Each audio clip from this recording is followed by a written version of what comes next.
Hi, friends. Welcome back to Sick Sad Lit. I'm your host, Jen Eastwood, and today's guest is one of the most provocative and fearless voices in contemporary fiction, Eliza Clark. Eliza first exploded onto the literary scene with Boy Parts, an instant cult classic that redefined the unhinged woman archetype, a sharp, disturbing, and darkly funny exploration of desire, power, and self-destruction that turned into a viral sensation. Her follow-up, Penance, took things even further, a razor-edged metafictional satire of true crime that dismantled our obsession with tragedy in the stories we tell about violence. Now, with her short story collection, She's Always Hungry, Clark cements her reputation as a master of the unsettling.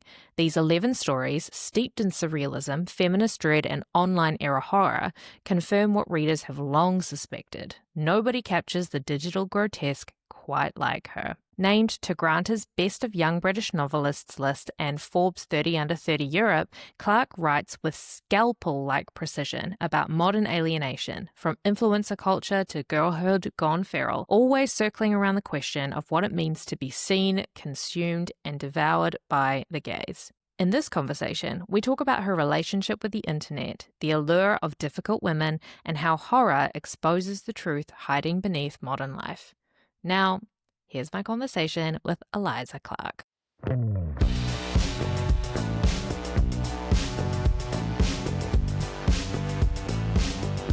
What's something you've read, watched, or heard recently that has stuck with you? That's a good question. I read Rosemary's Baby for the first time not too long ago, like a couple of weeks ago, and I really, really enjoyed that. I thought it was amazing. I just read that too. Yeah, it's great, isn't Recently, it? and it was incredible. Yeah. I loved it. Who was making IR11 that woke in the 60s? Right. It's some of the best writing on misogyny I've ever read from a man. I had quite a sort of similar response to the film, which I think is obviously even more loaded because it was directed by Polanski. So it's nice to be able to sort of enjoy the same story but without all of the cursed awful baggage attached to it. I'd like to start by talking about Boy Parts, your debut novel. You've said that people often project feminist intent onto women's creative work, even without context. How have you experienced that in response to Boy Parts? Yeah, I think, like, for me, I suppose it's been the sort of slightly incorrect feminist intent for Boy Parts, I think, where I think Boy Parts is like a feminist piece and it's like a political piece. I think there's the sort of like the slightly more kind of like, I guess, like liberal, like good for her kind of thing that people put onto it, which I don't know. At the same time, I don't really like to sort of present Boy Parts as like a morality piece. But my intention wasn't for people to come away and think that it was like supposed to be like an empowering or like a sort of like a revenge or a power fantasy kind of thing. I think there are like revenge and power fantasy elements to it, but I think part of the sort of point of that book is that those revenge and power fantasies often don't play out as expected, and they're never really as satisfying, and they never really play out, and violence doesn't really, I guess violence only ever begets more violence, especially on like an interpersonal level. I think I'm very, very heavily influenced by the filmmaker Chan-wook Park, and particularly his Vengeance trilogy, and particularly Lady Vengeance, the last film in that trilogy. And I don't know, they're just like very early, like very formative pieces of media for me, and that's really kind of shaped the way that I see sort of films about or stories about revenge, and I guess things that kind of operate in that sort of space. Irina's photography flips the male gaze, so ordinary men made vulnerable under a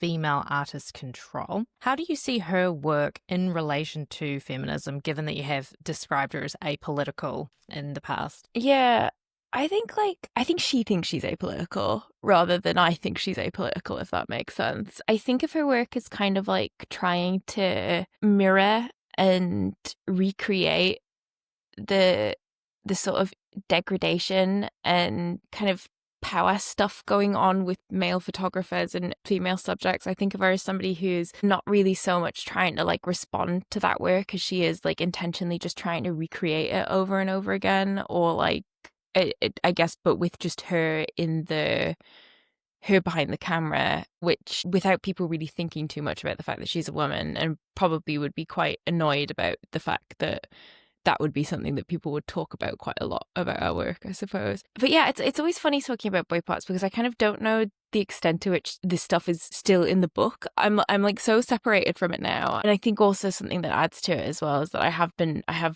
continuing to work on boy parts in some capacity because there's been a TV adaptation in the works for some time, pretty much since about 2020, which I always tell people not to get too excited about because it's just in development and it's probably always going to be in development. But because I've like been essentially kind of continuing to work on it, my read of it has sort of continued to change. So I don't know how much I say here will actually stack up with what's actually in the book that I wrote. It's 2025 now and I wrote it in 2018. So how does it feel? The fact that it is still such a popular and so widely talked about book on social media in particular, given it has been such a long time since you originally wrote it. Yeah, I mean, it's weird. I think I would feel less weird about it if I wasn't as young when I'd written it as well. Like, I think if it was a book that I'd written when I was 35 and I was now 42, it would be quite different to it's a book that I wrote when I was like 23, 24, and now I'm 31. It feels like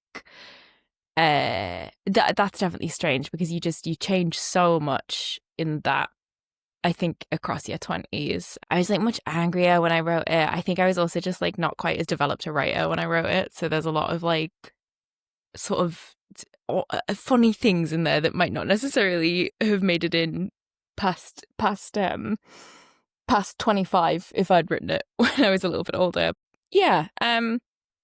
I think I'm glad that it's kind of continued to have this life, and I'm glad that people have continued to read it and it's had this kind of degree of cult success. It's like kind of almost everything that I could have like dreamed for the book when I was writing it. It was almost like the like delusional thoughts that I was having about the book at the time, which is like people are going to love this and it's going to be this huge cult success that has this like huge like life. It's kind of it's nice that I manifested that. You did. I think it's such a unique book in terms of like this interesting character who just does whatever she wants and doesn't care about who likes her. And it's like there's a particular, I don't know, I feel like at the moment with this type of writing that, I mean, particularly that I talk about on my Instagram account, it's almost like a bit of a permission slip for us or a way for us as readers to live vicariously through characters who will do and say the things that we might fantasize about, but can't actually do in polite society, unfortunately.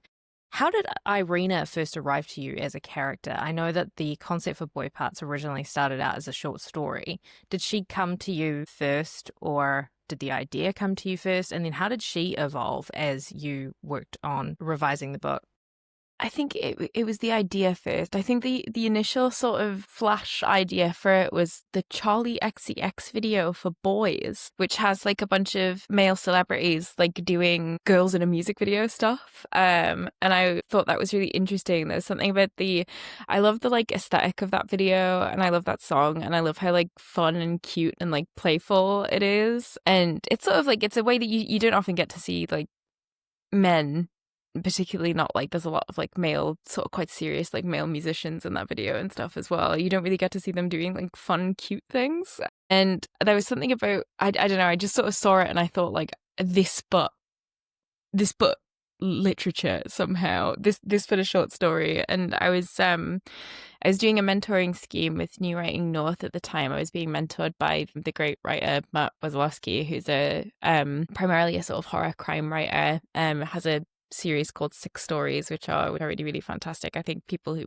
like Penance should read Six Stories because there's a lot of influence on it. And I was writing basically like a short story every couple of weeks for him to read and feedback on. I wanted to do something with the vibes and energy of the Charlie XCX video for boys. And I wasn't quite sure how I would do that, particularly because I was almost exclusively writing horror and sci-fi at that time. And then I think it hadn't been too long since I'd read Tampa by Alyssa Nutting, and I tend to find that like first person monologue-y voice comes quite naturally to me. I actually find that I have to make an effort to not write like that Otherwise, that would just be everything. And I think as strong as I am with sort of voice, I think there's only kind of so many of those sort of voices that you can find, especially for a very sustained period of time. So originally the voice was just a lot more like mine. I think in that original draft, Irene, I was like a lot more neurotic and a lot more like self-effacing and more like normal, but was still sort of the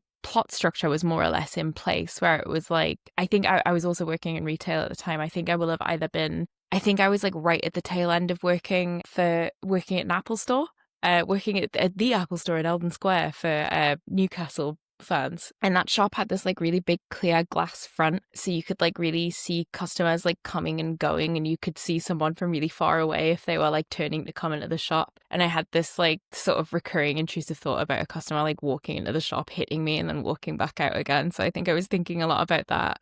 I'd also done like a bunch of bar work at the time as well, so it made more sense to set it in a bar than in the shop that I was currently working, because I just think bars are a bit more like unpredictable for that kind of thing. And then from where she came from, yeah, I think it was just sort of like I'd had this idea for like the taking photos of boys thing, and then I felt like it would make most like if I was gonna write that character, she would be a woman, and making her kind of like a woman sort of killer was interesting. And then I think the voice was, like I said, it was a lot more like mine. And then I took it to Matt for feedback, and he said that I should have a go at like stripping out all of the sort of more like normalizing elements of the character. So I should try taking out the sort of self-aware jokes. I should try taking out the neuroticism, and I should just sort of see what's kind of left behind. And I was left with a character that was like much more interesting. And then this kind of like question sort of arises when you are reading that sort of very bare bones version of Boy Parts, where you have the bit where, you know, she gets hit, she finds out she's going to do the exhibition, she meets Eddie from Tesco, she does the stuff with Eddie from Tesco, she goes to the exhibition. That was like basically it. The sort of question that arises is like, why is she like that? Why is this woman the way that she is? And then it felt like there was a lot more room to unpack that story, and that I also wanted to have a go at writing a novel at this point. I think I'd written quite a lot of short stories, and I wanted to, and that draft was like 15,000 words long, which is obviously an extremely long short story. It's kind of, you're not quite in novella territory yet, but it's very, very long. So I thought that would make sense in terms of the one that would be the easiest to expand out. And I don't know, in some ways I think it's like a very classic first novel. It's like something that pulls a lot from things that I know about, and pulls a lot to a degree from life experience. Obviously I've never killed anybody, but yeah. I think it's really interesting how compelling Irina is, because she is so repellent and unlikable, if you will. How did you approach the challenge of, I guess, keeping the reader engaged and rooting for her, even though she's kind of doing these objectively terrible things?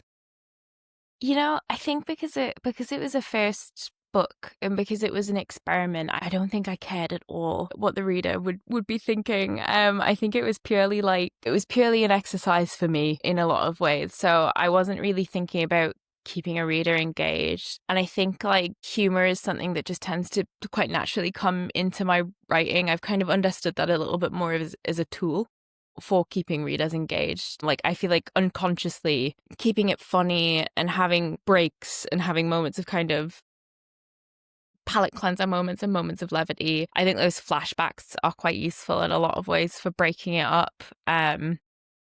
Otherwise it is just quite like intense, but I don't think that was done very intentionally at the time. It's something that if I was writing it now, I was like way more intentional with that in Penance. But with Boy Parts, it was just kind of a bit raw, and I wasn't really thinking too much about I wasn't really thinking at all about an audience, apart from like the sort of Delulu one that was going to love it, rather than like, well, it wasn't that Delulu, was it? Because no, it wasn't. I was right. And you were right.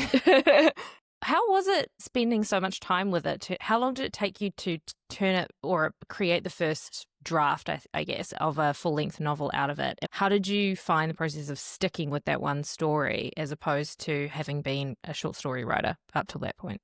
Yeah, relatively fast, actually. I think compared to, it's always funny when you kind of talk about your writing process when you've when you've like only written 2 novels, and I'm like in the middle of working on a third at the minute, compared to the second, compared to Penance and compared to the third novel that I'm working on at the minute, incredibly quick, very, very quick, 2 to 3 times as fast as the other 2. I think owing to the fact that Boy Parts is just a much simpler story, and I already had the beginning, the middle, and the end. Essentially, it was just sort of weaving the sort of creating that kind of spine of the autobiographical element of it, and expanding some of the sort of present day stuff and adding a little bit more in. It was, I think I wrote that draft of the short story in early 2018, maybe late 2017, but I want to say, if I was going to put a date on it, I want to say that like maybe I started it in like December or January and then finished it in the March or something. And then I wanted to, that was just for the short story though. And then when I decided to sort of expand it out, that will have been March, April. And then I had a first draft in December. That's pretty it quick. is really, really fast. It's still kind of like 7 or 8, like 8 months or something like that. And I'd stopped working at the Apple Store and gotten a Mislexia, the literary magazine at this time, where I was sometimes there 4 days, sometimes there 5 days, depending on like other staffing stuff that was going on. And it had flexi hours, which was great. Love a bit of flexi. So I was able to basically like, I would be working at Mislexia Monday or Thursday, and then I would usually just go and sit and write boy parts on Friday. And sometimes I would also sit and write boy parts on Saturday. When I was there 5 days, I would sit and write boy parts on Saturday and Sunday. I was really diligent with it. I was really disciplined, I think in part just because I was having fun, so it didn't really feel like I was being diligent or disciplined. It felt like I was like, I don't know, it just felt like it was something that I was sort of doing for fun, and it was like my hobby that I had regularly gotten into. I was sort of going to sit and write boy parts for like 5 or 6 hours a day, the way that you would, like, I don't know, maybe get up and go to the gym on a Saturday morning. Like, it was just something I was really in the habit of doing. So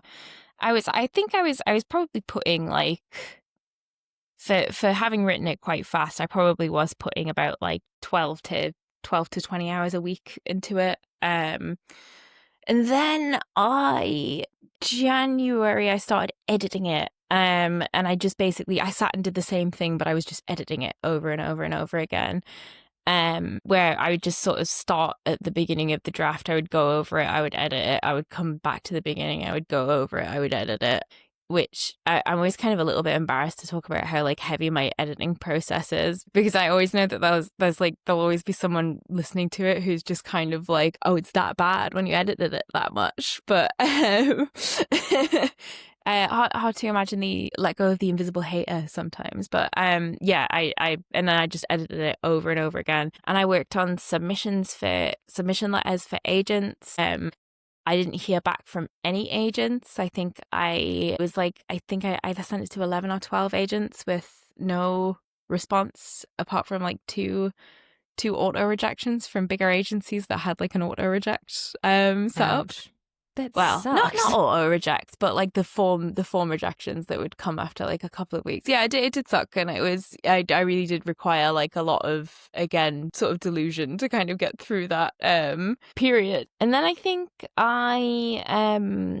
because I was working at Dyslexia, I used to run the subscriber only forum where we would have like events and stuff on, so people could, like, as like an example, we would have like a writer who would come in and read and feedback on pitches, and you could like post the pitch for your novel and then someone would feedback on it, or we would have like agony aunt sessions where somebody would come in you would kind of post your writing problems and then a writer would answer them. And I'd organized a pitching event with some indie presses. We'd done one with agents like 6 months prior, and I'd organized one with indie presses, so it was with 404 Inc. and Influx. And I thought I was going to be really professional and not pitch my own novel, which at that point was probably about as done as it was going to be. I think this will have been in like June of 2019. Pretty like kind of more or less what you've got in boy parts is what I had at that point. It was pretty done. I thought I'm gonna be super professional and not pitch my own novel. And then obviously within like about 15 minutes, I had folded and pitched my own novel. And then it was like, I think it was the only one Influx asked for. And then I had to send them like a response that was like, it was me the entire time, it was me, that's for my novel.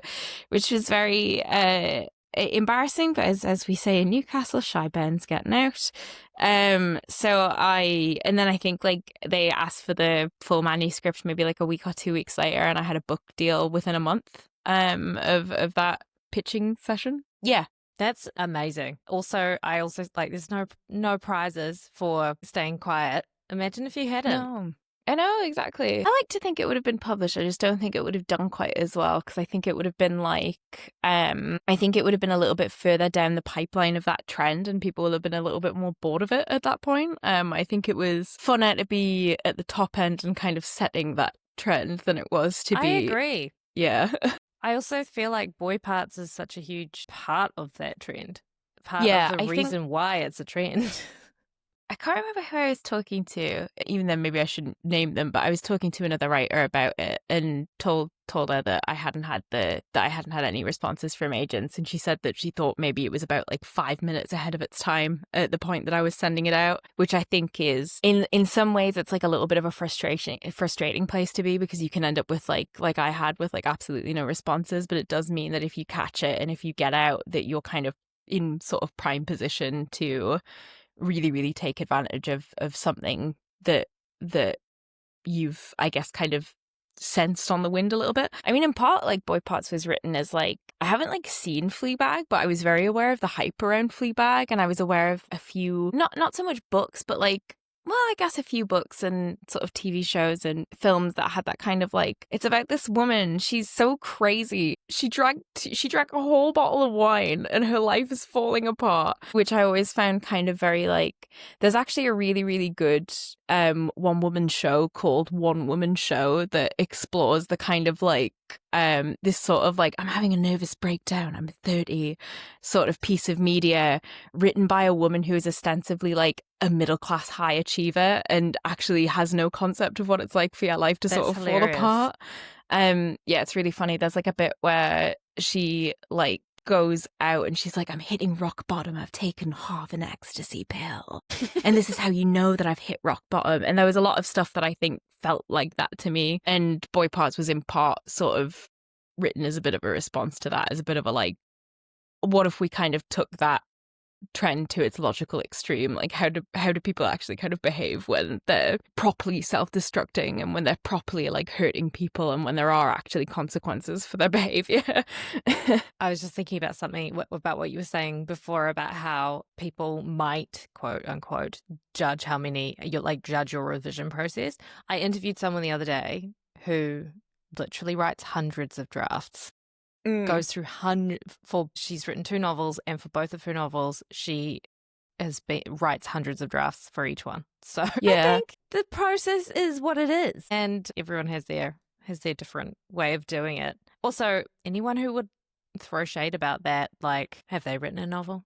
That's a good point. That's a very good point. You've talked about wanting to resist the pressure for female characters to be nice or nurturing.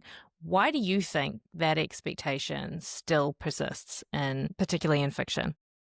God, I don't know. Like, I don't know if it's just because people have to like spend so much time with a character in a book, that maybe people seem to expect like a bit more of a degree of escapism for a book as well, because in some ways it is like more of a time and attention sink than a TV show or a film is.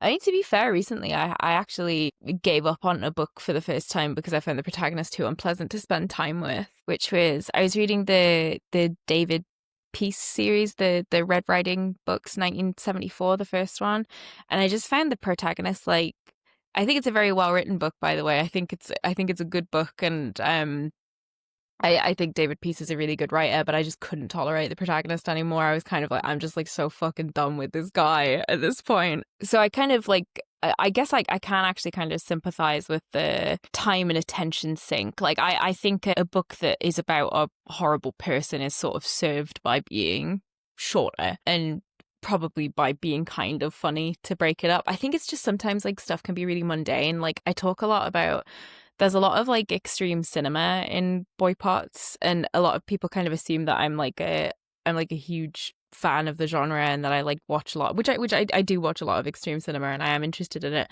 But there's a couple of films in there that I mentioned, like it's stuff like the like necromantic films, and then there's this one called Philosophy of a Knife, and it's just like they're so long and they're so tedious, and they're like you just kind of really hit a wall where it's just like, this is like horrible and boring, and that it's almost kind of hitting this like weird like durational art piece space where it's like, if you're in the mood to watch like a scary film or read a book with like a sort of fast-paced book with a kind of quirky, sort of slightly snarky protagonist, you might not want that kind of like ordeal durational art piece kind of vibe, and I think that's fine. But I do also think people are like real, people can be real, what God, I was about to say bitches about it, but I guess you can be a real little bitch about the having to spend time with a character that's even like slightly unpleasant or even slightly challenging. And I do think it just depends on what your relationship with reading is. Like, I think if you're going to a book potentially to be challenged and to see it as like a piece of art and to see it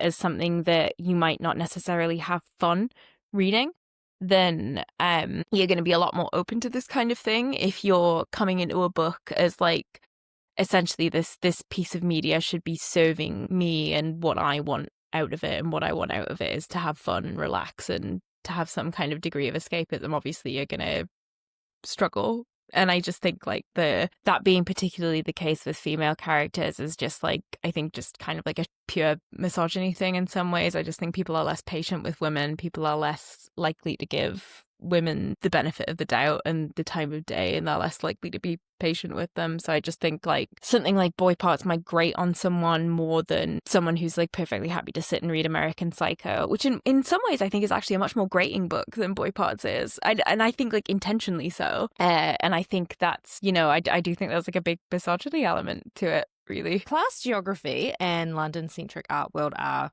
big undercurrents in Boy Parts. Mm-hmm. How did your own experience of moving from Newcastle to London feed into the book and that world?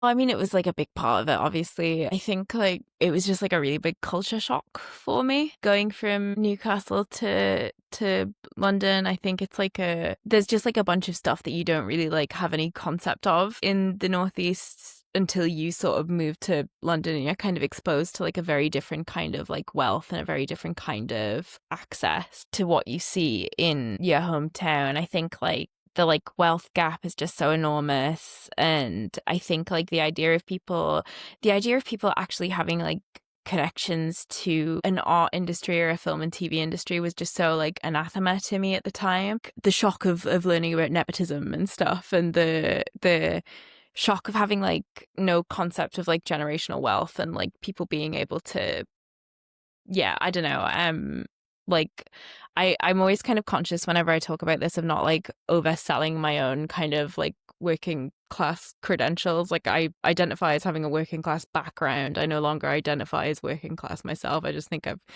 got too much money now. It's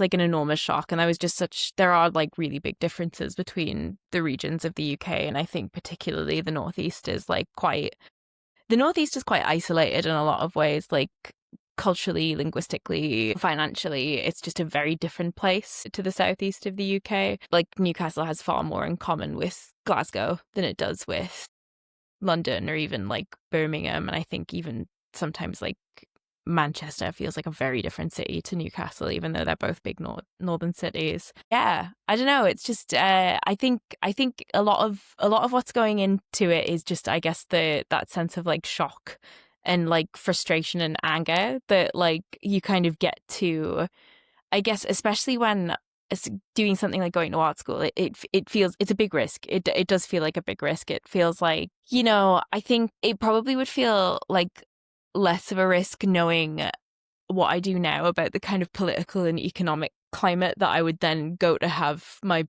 20s in, where like even if you'd done like a safe degree, there was no kind of real like guarantee of a job. But yeah, it's like, I guess, taking a big risk going down to art school. My parents were like not happy about me doing an art degree. They wanted me to do English at like a Russell Group university. Little did they know that would have also been useless. But yeah, it felt like this big, risky, like kind of stupid thing that I was doing in some ways. And I think the sort of shock and anger of like taking that risk and sort of uprooting and moving down to this really big, expensive city and then spending like a term in art school and being like, oh, I like don't have a fucking snowball's chance in hell of making it in this industry is like, it's not nice. And they should warn you about it more aggressively. But I think it's also the like, you don't want to like, I don't know. But yeah, I think I probably could have said the same thing about publishing, but I think like, as you can tell from the sort of order of events of getting Boy Parts published, I really had to find like a back door in. And yeah, I couldn't really find the back door into the art world. I'm also a much worse artist than I am a writer. I think that's probably a thing that's worth flagging up, is that I'm also probably like not very good art. And I was like, even while I was there, I was doing more and more writing stuff, and it was becoming more and more apparent that I was a writer who'd gone to art school. And I was thinking about like, there was even this sort of brief like mad period where I was thinking about doing a master's degree in like cultural criticism or something like that, which would have been a waste of money probably, but it would have been interesting. What did they teach you in a master's degree in cultural criticism, I wonder? I think a lot of like critical theory and philosophy stuff, which is what I was kind of interested in on my art degree, really. I think a lot of that kind of like meat and potatoes, like classic critical theory stuff is in Boy Parts, and that was what I was really kind of interested in when I was on my degree. But yeah, I just think a lot of that went into Boy Parts. It wasn't for nothing. Yeah, no, it wasn't. I used to be really frustrated and really regretful about my university and my art school experience, and now I feel like it's all completely justified. Exactly. So it's fine. It's all just material, right? It's all yeah, just exactly. stuff you can draw on. Moving now to your second novel, Penance, which is actually my favorite because I love the commentary around the true crime community, true crime books in particular. Thinking about the original kind of beginnings of Penance, I know that Penance was inspired by, or in part inspired by, the Shonda Scherer case, which is so sad. Can you walk us through your first encounter with that story and how that played into the idea of Penance, or what the idea for that book would become? Yes, so it was inspired by a mix of the Shonda Scherer murder and the Suzanne Kappa murder. I can't remember when I first heard about the Shonda Scherer murder. It feels like one of those kind of like classic true crime cases that I feel like podcasts cover when they sort of run out of serial killers. I feel like it's one of the first like kind of big one-off murders that people tend to cover. So I really can't remember my first encounter with it specifically, because it feels like such a staple case in some ways. I feel like a lot of people who have more than a surface level interest in true crime will know it. I can remember the Suzanne Kappa case and hearing about that for the first time, because that's like much more of a kind of deep cut.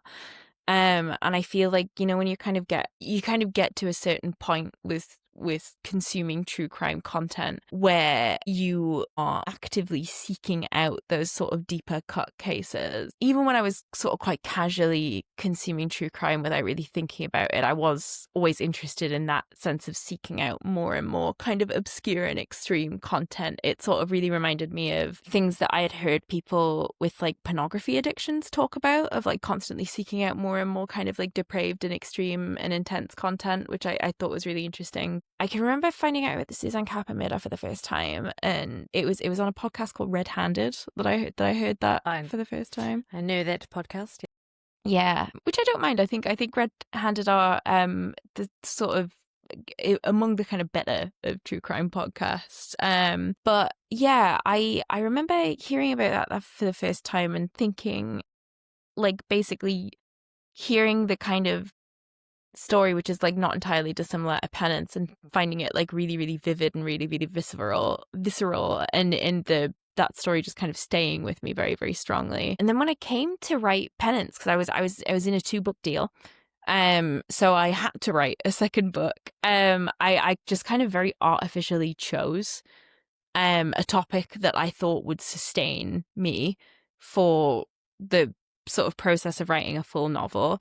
I knew that I wanted to do something formally experimental, and I wanted to do something quite different because I felt like if I wrote a second book that was too similar to my first book, then it would review very badly and I wouldn't be taken very seriously, which I think I was probably right for thinking that. So I wanted to do something that was quite ambitious to kind of show people what I could do, basically. So I came up with the idea of almost doing like a bit of a fake true crime book.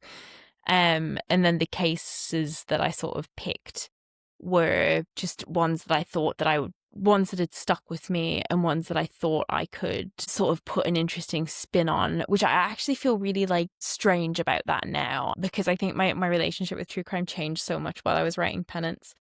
And my like originally I didn't plan for Penance to be like a critique of true crime. I imagined it to be like it was going to be like a piece of like fake true crime, basically, without kind of any sort of commentary or satire sort of element, like a pure kind of recreation rather than a comment on it. So I think like I really don't feel good about that choice now to so heavily like lift a lot of elements from both of those real life murders. I think that it kind of gives the book a bit of a foundation of hypocrisy that makes it kind of difficult to take seriously as like a commentary in some ways, or at least for me it does. But maybe I'm being a little bit hard on myself with that. But yeah, I think if I was going to write it again, and I think also by the time that I'd started thinking a lot more about true crime as a genre and wanting to comment and pick it apart a lot more, I was so deep into writing the book that I kind of couldn't unpick it and I couldn't change as much. But yes, if I was going to write it again, I probably would make it a bit more different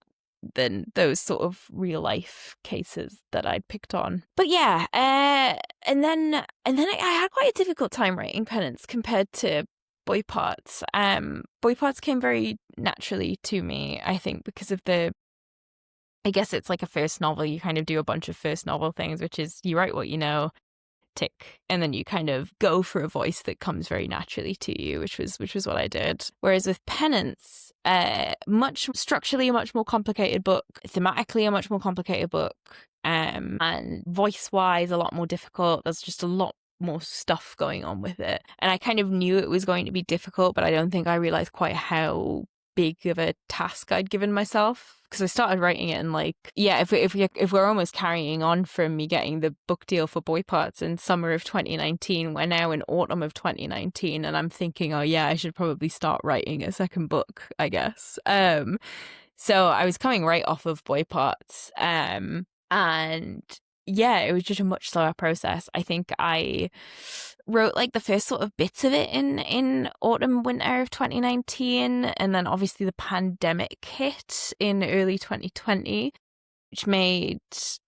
which really, really sort of fucked up my writing process, because my writing process at the time was I take my laptop to a cafe and I sit in the cafe for 5 or 6 hours. So I couldn't do that anymore. So I kind of had to learn how to like, I wasn't like so bad at writing at home, but doing that kind of like structured, focused hours and hours of writing at home, I hadn't really done that much.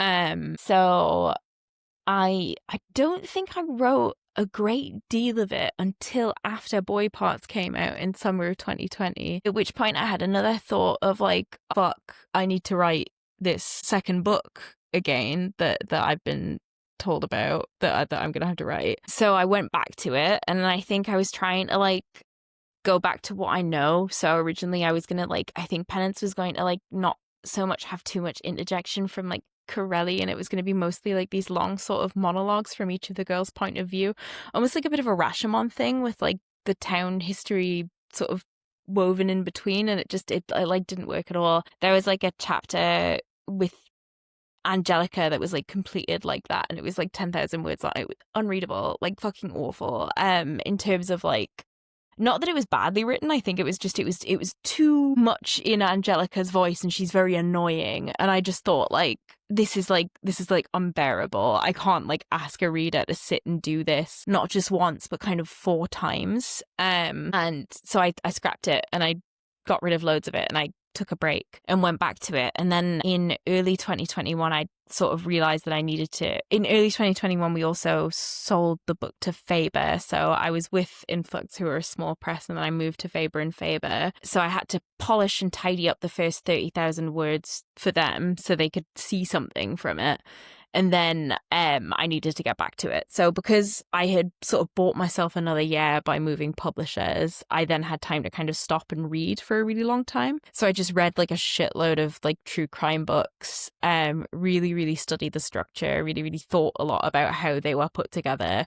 And then I kind of felt like I'd metabolized it enough that I was able to sort of order Penance a lot more better, I guess. And then I wasn't sure what I was doing with Corelli or his voice until I read In Cold Blood. And then I read a lot about Truman Capote, and I was really interested in that type of character. So then the Corelli voice was kind of solidified. And then it was finished in like early 2022. You've said you're almost pathologically empathetic. How did that shape your approach to characters who commit violence? I think I'm just like interested in people's perspectives, I guess, in why people do the things that they do and what makes them tick and what their kind of like justification and the way that they think. And I always kind of, I don't know, I always feel like I need to couch my relationship with like empathy with like, I am aware that most people who say that they're very empathetic are usually like the worst fucking people that you've ever met and are usually like total, like usually the person in your life that's like, I'm such an empath. You're usually kind of like, you are like the most insensitive person I know, but work. So I'm always I'm very aware of that as like a thing. But yeah, I'm like, I just kind of am constantly sort of almost kind of like quite obsessively thinking about other people's perspectives and how other people think about things and what things looked like to them. And I think in some ways it's something that really sort of shapes my relationship with like truth as well. And about, I'm really interested in people's versions of the truth and people's versions of events, and something that I've kind of been interested in even from being a kid is the way that your friend tells an anecdote about something happening will be really different to the way you tell an anecdote about something happening, and the way that someone's sort of version of events can evolve and change. I've always thought was really, really interesting. And I think in terms of how I write about violence, I think like I kind of don't, I suppose it's because I see personal violence as like a reflection of structural violence, and that I think in some ways that we would have like a giant reduction in interpersonal violence if we could fix state and structural violence. I think a lot of interpersonal violence is just kind of trickle down almost from structural violence. And I think like I'm always kind of interested in like what has gone wrong in a person's life and what kind of cracks have they fallen through in order to make them a violent person. And that I think like for the most part, I don't really think that people are like inherently violent. I think like our species wouldn't have gotten very far if we were like inherently antisocial. I think most people are sort of default pro-social, but are kind of made antisocial by various different things that happen in their lives. And I mean, there's always exceptions to that. Like I do think like every now and again somebody is just like a huge piece of shit. And there's sort of not much you can do about that. But I don't know. I think it's like really, I think violence is like really, really complicated. And I think often the simple comforting narrative that people are chasing is that some people are just kind of born bad and there's nothing we can do about it. When I think actually, and for the most part, violence is kind of society's fault at large. I think particularly because of how the case has sort of changed with new information that's come out in the last sort of couple of months. But I think the Lucy Letby case is a really interesting example of this, where, you know, what the media and what society at large really wanted as an answer to why does this neonatal ward have such a high mortality rate is there's one woman going around injecting air bubbles and insulin into these tiny babies, because that in some ways is actually a much less frightening explanation than the NHS is falling apart and this ward was taking on babies that it had no business taking on because of the kind of various structural pressures, and in order to cover up this kind of massive mismanagement and poor care we found this woman that we could potentially blame for it. Obviously, if more information comes to light that Lucy Letby was actually injecting air bubbles and insulin into babies, just disregard that. But yeah, I think that's been a really interesting example of how people really, really want to follow that kind of like there's like one psycho narrative, and how what it seems has come to light is that actually a massive series of structural problems created those deaths rather than one woman created those deaths. I have not been following the Lucy Letby case since the original days, so I had no idea that all this new information had come to light about her. Yeah, it's really interesting. There's been a bunch of stuff like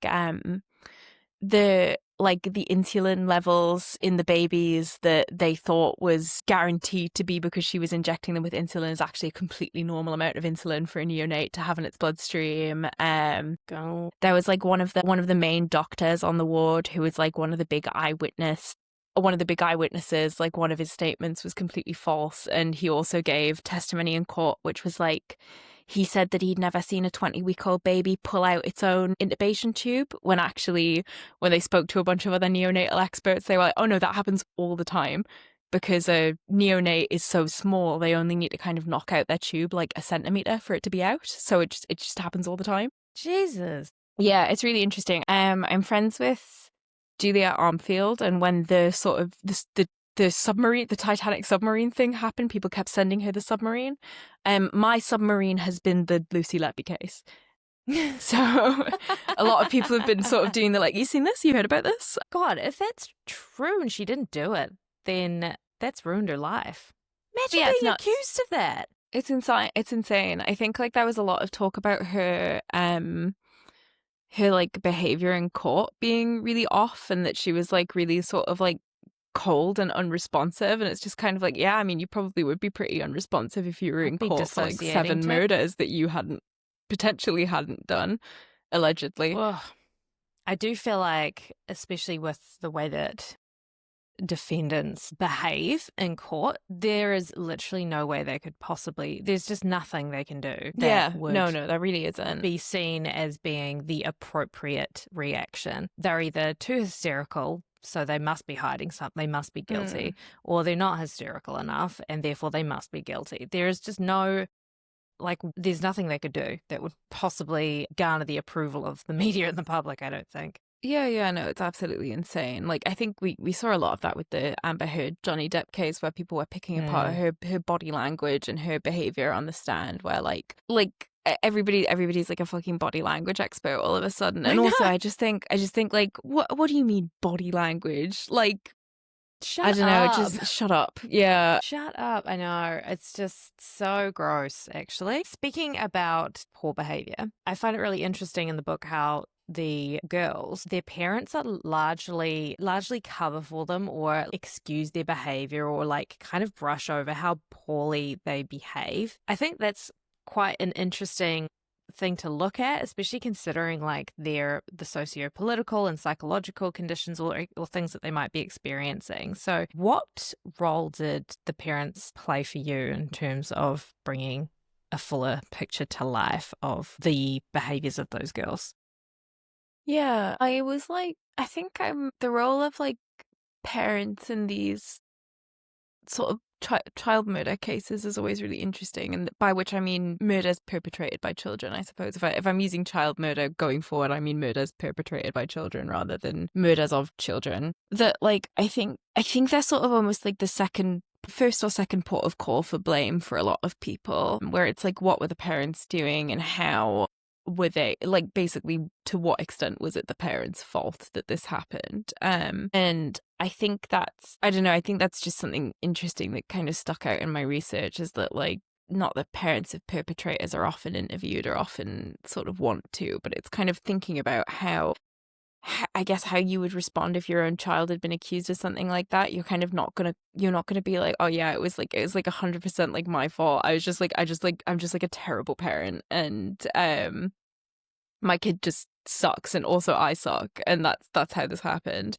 Like, I think your first instinct would be to kind of like, I don't know, I guess like parents often have a very like humanized portrait of their children. I think you can see this when kids just do something like wrong in school, and it's like obviously not as big of a deal as killing someone, but you know, parents will often find ways to kind of excuse or justify their child's behavior, and kind of like I think you're sort of in some ways kind of like hardwired to defend your kids, and I was just sort of interested in how that could play out in this kind of context. And I also, I guess, because my overriding feeling about child murders is often that, like, more than any other type of crime, I think they represent a complete systemic failure. Like, everything has kind of gone wrong around a case like this for it to happen in the first place. Like, you have to have like parents not noticing or not engaging with stuff or even actively harming their children for something like this to happen. You have to have schools kind of completely disengaged. You have to have social services that are completely disengaged. Like, just everything kind of has to fall apart around these cases for them to actually happen. I think it's like you can see sort of similar stuff in sort of abuse and neglect cases with children as well, where often it's just kind of all you hear about is just this kind of series of like things in the system that is supposed to protect people kind of going wrong or not working at all. And I guess I was interested also in parents as part of that system. I think if we were to sort of imagine what the parents of a child that would do something like that would be like, we'd sort of immediately imagine like a very abusive parent. And I think you kind of get like, you get an element of that with Dolly's parents that's a bit more ambiguous, because I guess I just didn't want it to be like that on the nose and to draw that clear of a line between abuse and committing a crime. But yeah, I think like parents being just kind of disengaged or kind of just not wanting to see things wrong with their kids, which I think is what you get more with Violet and Angelica's father and mother, that they're not like, I wouldn't even say that they're like neglectful. There's just like a degree of like disengagement around core things in their kid's life, or like a lack of understanding, or even kind of like an inability to understand it. Like, I feel like with Violet's mother, I'm kind of thinking about Violet's relationship with the internet, and like how you almost kind of can't really like blame our mom for just sort of not knowing that you can just keep a spare power cord in your room. But like, that's sort of something that you maybe should think about. Maybe your kid shouldn't have a computer in our room. Maybe like this kind of unfettered internet access isn't like healthy, and it's something that you need to think about more. But yeah, I guess I'm interested in like kind of systemic failures that are quite like accidental as well, like that, where there's nothing kind of malicious going on. It's just purely like woman in her 50s doesn't really know very much about the internet. Have you read We Need to Talk About Kevin? Mm-hmm. Yeah, that's kind of like an early formative book for me. Yeah, I read that book a couple of years ago, and it's one of the books that I still remember so viscerally. Like, I still remember so many parts of it in detail. Yeah. And that, I think, is a really interesting commentary around nature versus nurture and the role of parents, and when there are warning signs and people look away or don't want to face the truth of it. And you're also so right. Like, I fully agree with you in terms of like, if children are out there committing crimes, no matter how petty, in my view, no one's doing that because things are so great. Nobody arrives at that conclusion of an activity if everything in their life is amazing. Yeah, so I mean, it's like with petty crimes, a lot of it's just pure boredom. Yeah. Pure boredom, where there's just not enough kind of like third spaces for kids to occupy, not enough like community centers, not enough activities, not enough, or their parents are working too much to kind of have to facilitate that sort of thing. It's just, yeah. I think being a kid today would be so shit, actually. Like, yeah, it seems like it would suck, especially like, I feel like at least in the sort of late 90s 2000s, you probably kind of had the last sort of embers of being able to play out in the street. But I think like the second I got a mobile phone, my parents got way more paranoid about where I was at all times and my like locations, and started to like, it was like, if I didn't have a mobile and I was just kind of like out on my bike for like 3 hours, it was no questions asked. But if I was out on my bike for 3 hours and I had a phone and they couldn't get hold of me, then it was like, that's true. it was like nuclear when I went home. And I think like, I can see that being like a real aspect to sort of like kids going outside less, and they're just being more, I think also there's just the like constant dopamine you get from being online. My partner and I and some of our friends have started bouldering. We started going to the climbing walls, and I saw a kid on his own at the climbing wall, and I thought, very healthy. That's a nice Good healthy for hobby him. for him to have. Very polite young man. Good Asking if on people him. were done with the sort of easy Oh. wall that I was on. He was very nice. And I thought that's a good place to release your child, I think, at the weekend. The wall. That is very healthy. That is very healthy. Send your kids to the wall. Because, yeah, I mean, I think you and I are the same age. I'm 31 as well. Mm-hmm. Our generation was like the last one to experience childhood without cell phones and technology and then grow up with it. And then And I think now even I'm kind of barely as well. Yeah. Like Yeah. I had a smartphone by the time I was like 15 or 16, I think. Definitely by the time I was doing my A-levels, I had an iPhone. Or I might have just had a smartphone. I can't remember. I feel like I had an iPhone. Even the introduction of Tumblr and MySpace, though. Yes. Like, there was a before and after Tumblr and MySpace. I was like, I didn't go out after that, after I had access to that and a computer in my room, because our parents didn't know. Like, our parents didn't know what we were up to and, like, all the things we had access to and the people we were chatting to from around the world. And I can't imagine having that on steroids, like having that much unfettered access and unlimited Wi-Fi. Like, we used to have like 20 gigabytes of Wi-Fi for the entire month for the whole house. And once it was used up, it was used up. And now imagine just having constant unlimited access all the time with no real reason to leave the house when you can just be texting your friends or, like, I don't know, talking to your friends on Snapchat or whatever, whenever the kids do these days. I can't imagine. Like, where do you find fulfillment? Yeah, I'm always like really reticent to sound like I'm kind of like fear-mongering about the internet, but I do, like, I think as being kind of, like you said, the sort of last generation to not have phone in hand from birth, but also the kind of first generation to be a little kid on the internet. Like, I feel like this is a very like zillennial experience, isn't it, of the sort of like the kind of absolute youngest of millennials / being the absolute oldest Gen Z kind of experience. But like, I think like there just needs to be a real reckoning with kids' internet access. I think it's like really not great, the children having unfettered internet access. I think we've created this incredibly, incredibly powerful communication tool that we are culturally broadly not ready for, and we certainly shouldn't be putting it into the hands of the like most vulnerable people in society. I just think it's sort of madness in some ways, but also you can't really kind of blame people for it, because you just don't know what's going on about there.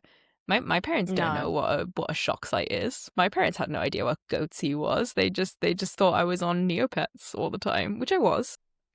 So, She's Always Hungry, your short story collection that came out in 2024. The collection is really fascinating, especially off the back of having read Boy Parts and Penance, and that it swings between so many different genres. How do you decide which form each story needs to take? Yeah, I'm not sure, actually. I think a lot of them are just sort of... I think with a short story, you can just sort of vibe a lot more than you can with a novel. And it's just sort of about kind of seeing which form can actually kind of get the idea out in like a coherent way, rather than like which form is like the sort of most, I don't know, actually. I'm just sort of saying shit now. But yeah, I really think I am just vibing. I think there's not much more I can kind of add to that, which maybe speaks to like the sort of vibiness of it, can maybe speak to some of the like structural weaknesses in some of those stories maybe. But yeah, I'm kind of often when I'm writing a short story, I'm not really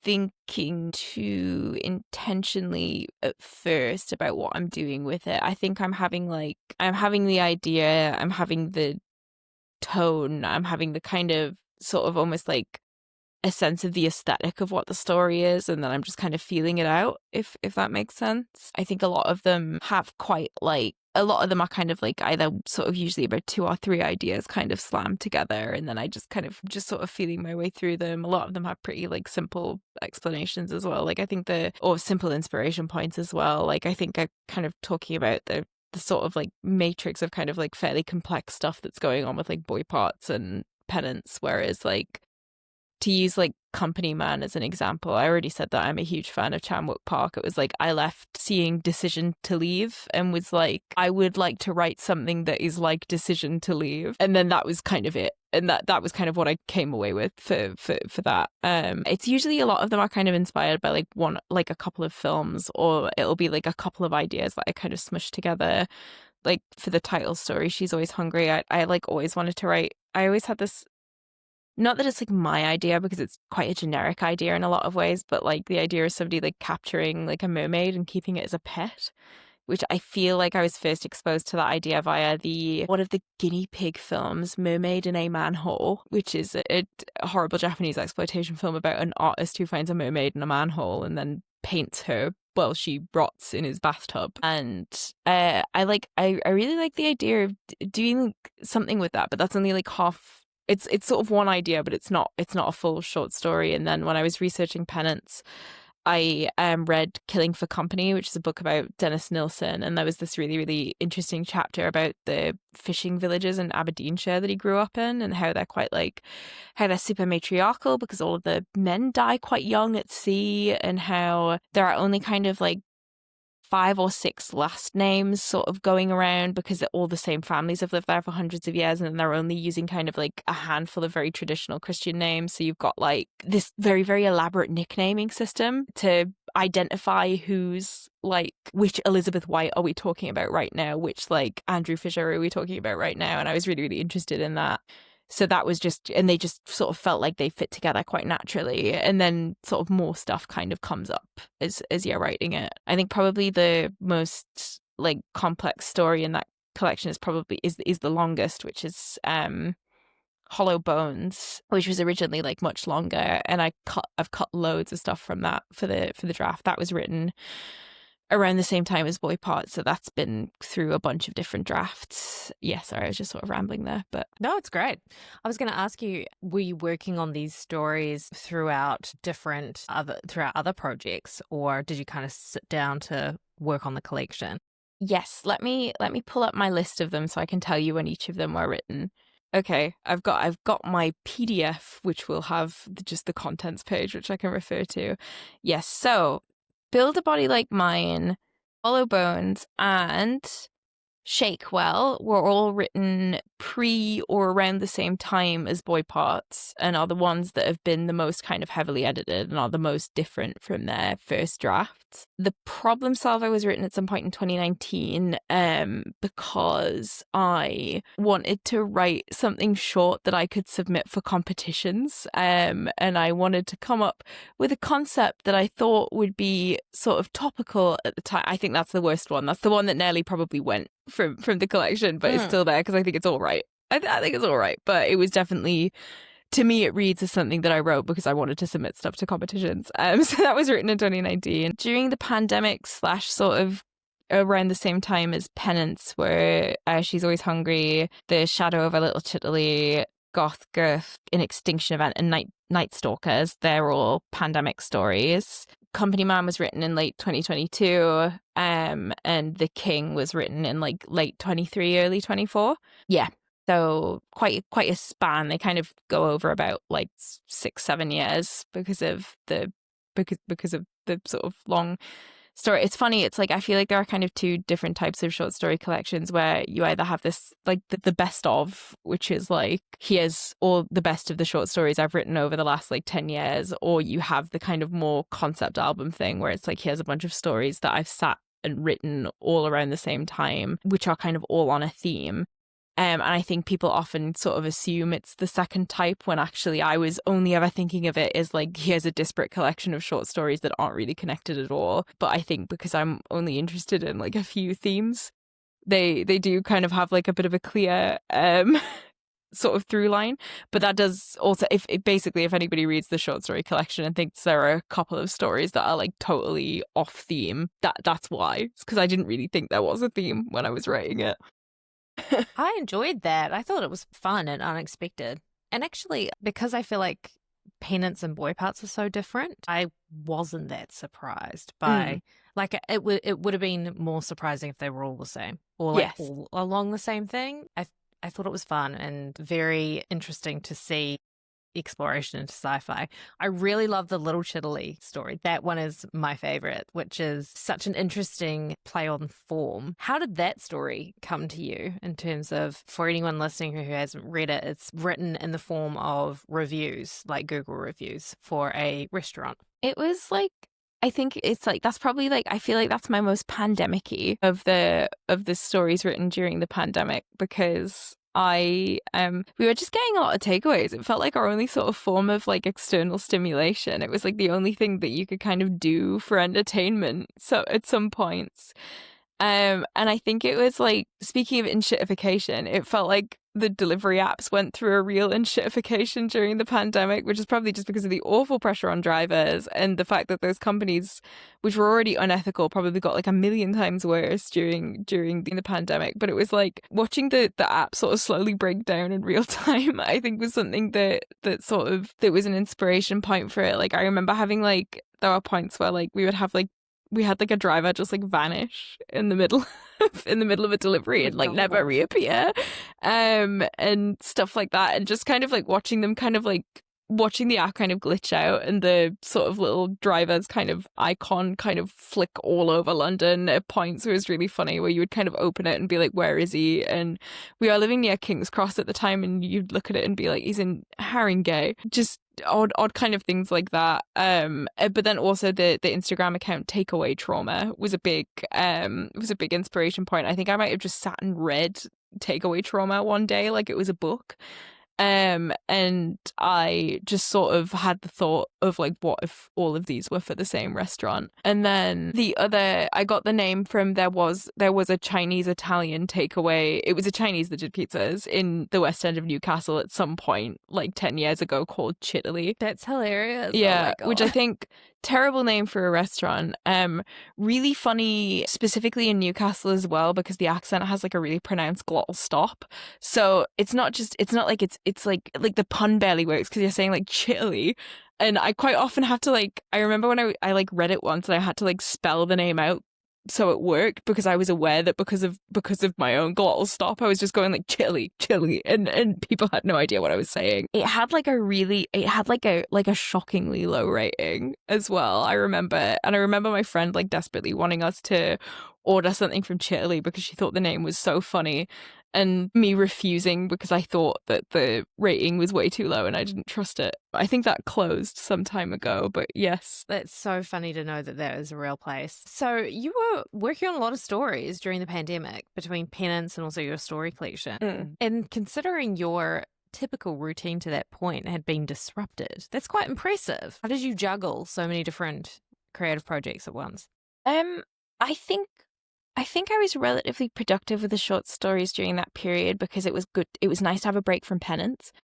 So I'd kind of gotten into the habit of writing, and I had like a bunch of sort of like stuff that I kind of like started or were partially complete that I had like, I often am really, really motivated to work on something that I'm not supposed to be working on at a given time. So I think I was quite productive with those because I should have been working on Penance for a lot of the time that I was working on those short stories, or like various other different things that I should have been working on at that time. But I think they were definitely a nice break from Penance. I quite like having a couple of short stories kind of on the go while I'm working on a novel, so I can sort of bounce between stuff. And I think also because I had moved to Faber and Faber bought the short story collection alongside Penance, so it has been done in some capacity since 2020. I'd like sent a draft of it to Influx even as well, I think, where a lot of the stories were quite different, and a lot of them were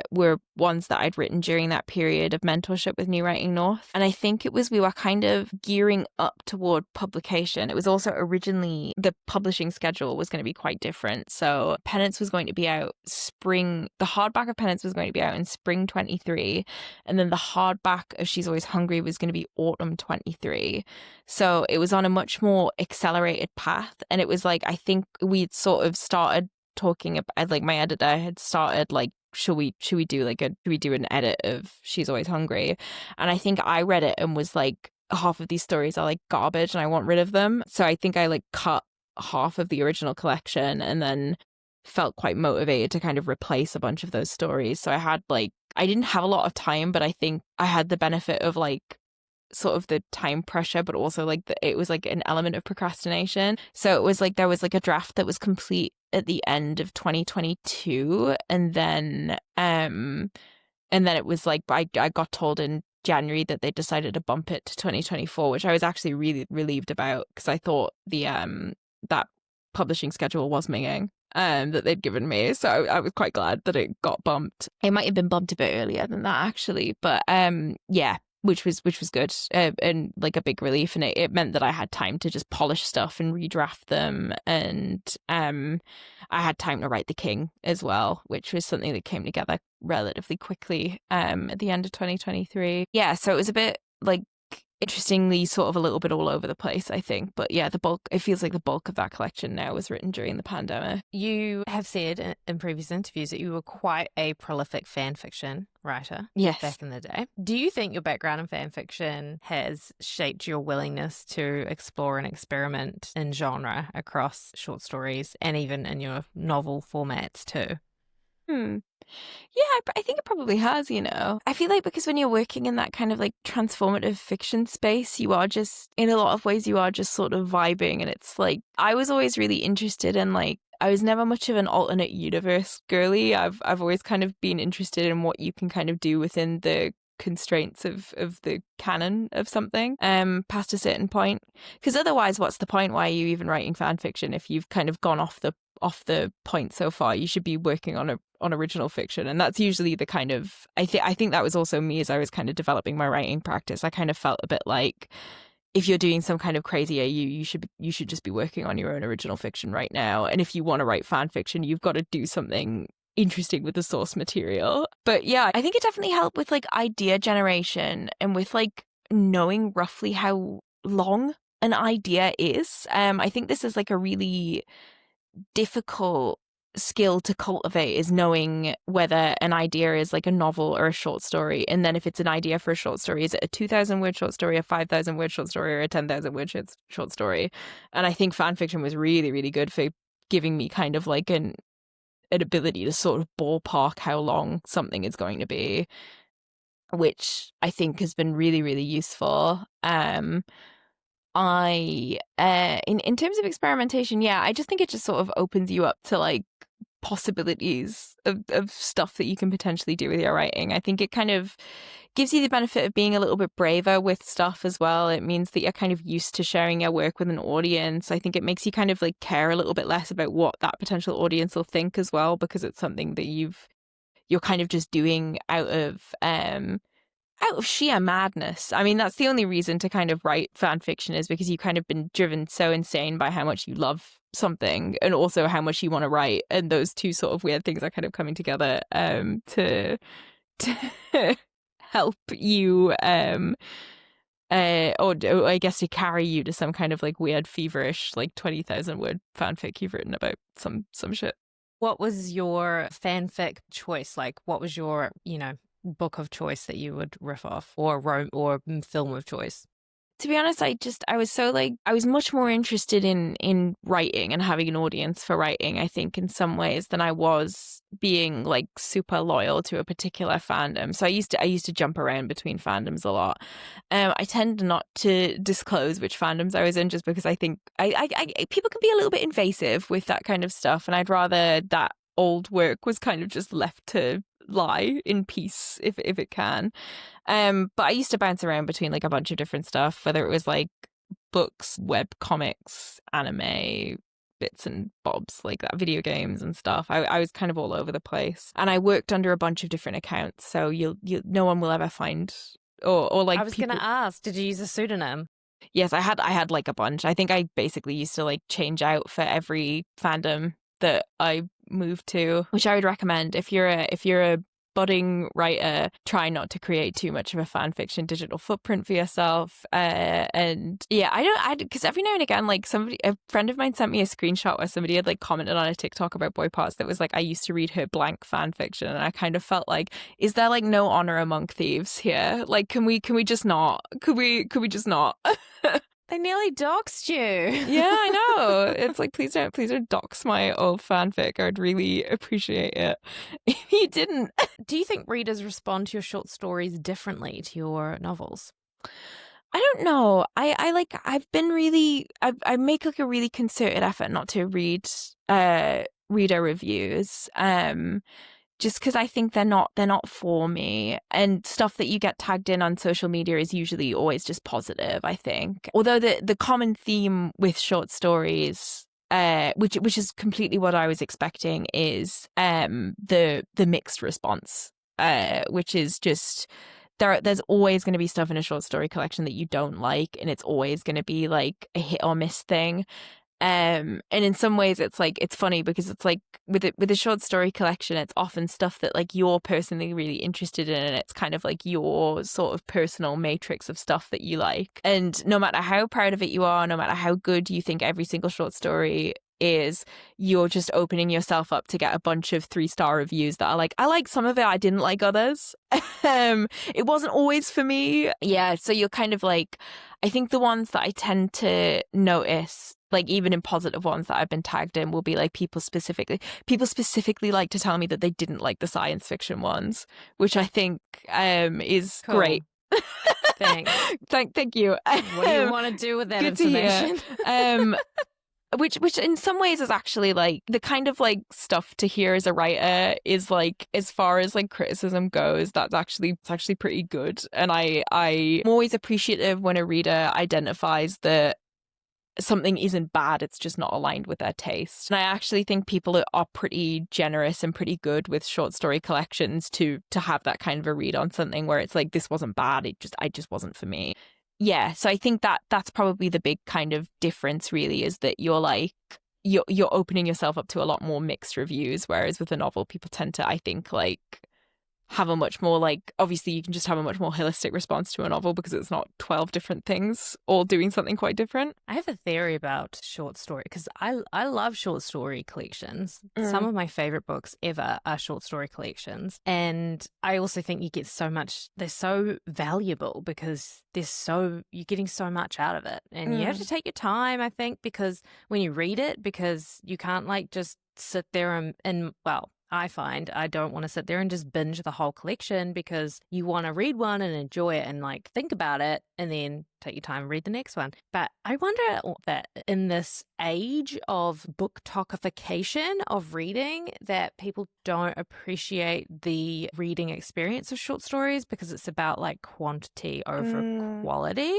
And almost like, because a short story collection asks a little bit more of you as a reader, that maybe they don't see the value in it if it's not just a novel they can blitz through. I'm being very general. This is my opinion only. No, I agree. I think you're right on that. I also think in terms of the sort of like the TikTokification of it as well, I think there's like less of a clear like visual language for a short story collection that you can then reproduce for TikTok. I think it's been interesting to see as well, like in the only kind of like TikTok books I'm properly aware of are ones that are sit in this kind of like literary crossover space. So I'm very like not aware of what's going on Book Talk more broadly, apart from the sort of like small portion of it that like affects me and people I know and books that I might read. But I feel like the books that kind of tend to take off on there feel like ones that have quite a clear like visual language, even though they're like a book.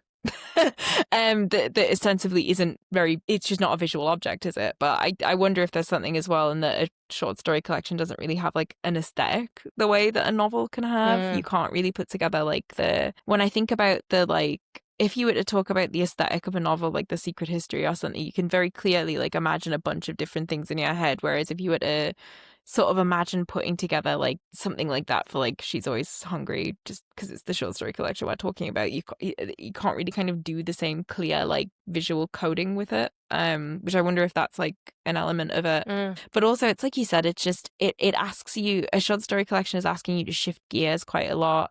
It's asking you to I guess to take a lot of things on their own merit rather than on what you have necessarily like very intentionally been seeking out.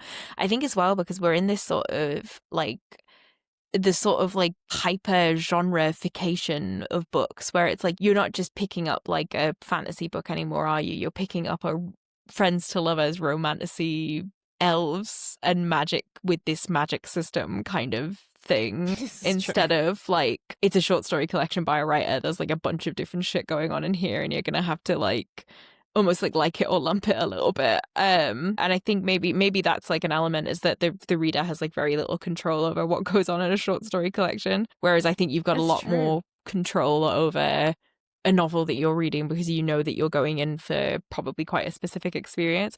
I tend to find this is something interesting that when I read reviews for other people's books, which I still do, I would say in like a normal sort of consumer way, like if I want to read a sort of, I usually tend to do with this with backlist books rather than contemporary books because there's something that feels a bit icky about reading a bunch of user reviews for my contemporaries, but that like a lot of, but when people now I feel like respond negatively to books when it doesn't align with their expectations rather than because they just didn't like it, if that makes sense. Like I feel like because we're in like a sort of quite a marketing aesthetic heavy space for books as well, it feels like people can have a very clear idea of what a book is in their head before they pick it up, and then they pick it up and it's not quite that, which I think is also the way that books are being published now as well to an extent. I think like Of all the characters you have written, which one has stayed with you the most? Oh, that's a good question. I feel like it probably is going to be Irina. I think in part because like I've had to spend so much time with her over the last better part of a decade while we've had the TV show in development, that I feel like she's just that I've had to like turn her around in my head a lot. I've had to rotate her a lot like an apple in my mind, which I think is sort of, like I said, more to do with the way that Boy Parts has kind of had like quite a long life and it's had the TV development process. In terms of other stuff, who else do I think about quite a bit?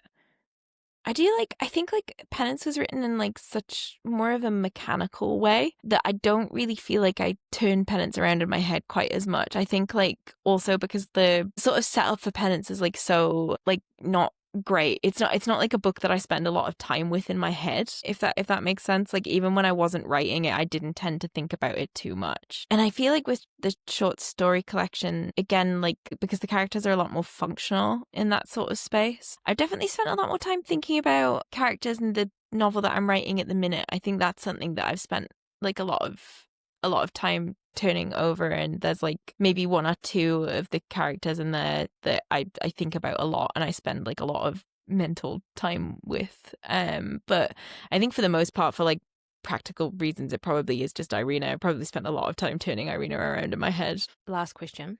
Can you tease anything about your new novel? Yeah, I'd probably say for people who hated the science fiction stuff in She's Always Hungry, oops. But it's not really like a sci-fi thing. I think like what could I say? If I was gonna go for like some comps for people to sort of rotate around in their head, we're thinking Disco Elysium, the game. We're getting a little bit of Left-Handed Darkness. We're getting a little bit of Roadside Picnic and Stalker. So there's some fun stuff going on there. Sounds fun. Yeah. Well, I really look forward to reading that when it comes out. Yes. And especially because it sounds again like it's going to be very different again to Boy Parts and Penance, which is you're so impressive. You're such a versatile writer. It amazes me how you can shift between different genres, and I enjoy it so much when you do. Like each time it's like a fun surprise. Thank you. Thank you so much for being so generous and spending 2 hours of your weekend day with me. I know that's I know. I guess I just really like to talk about myself. What can I say? Great. That's perfect for a podcast. That is perfect.